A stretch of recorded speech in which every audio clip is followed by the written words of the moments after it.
একজন ভাই জানতে চেয়েছিলেন যে মানত করা জায়েজ কিনা।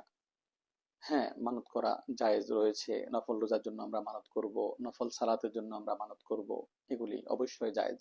তবে উত্তম হলো এভাবে মানত না করে এমনিতে নফল সিয়াম সাধনা করা, নফল রোজা রাখা, নফল সালাত পড়া, এরপরে অন্য অন্য যে সমস্ত নফলগুলি রয়েছে, সুন্নাহগুলি রয়েছে, সেগুলি আদায় করলে আল্লাহ রাব্বুল আলামিন এমনিতে আমাদের কাজগুলি করে দিবেন।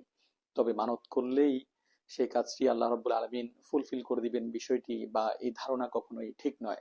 আর মানত বিষয়টা একটু অসুন্দর দেখায় যে আল্লাহ রাব্বুল আলামিন এই কাজটি আমার পরিপূর্ণ করে দিলে আমি আল্লাহ রাব্বুল আলামিনকে এর জন্য রোজা রাখবো, তারপরে সালাত আদায় করব, অমুক ভালো কাজটি করব।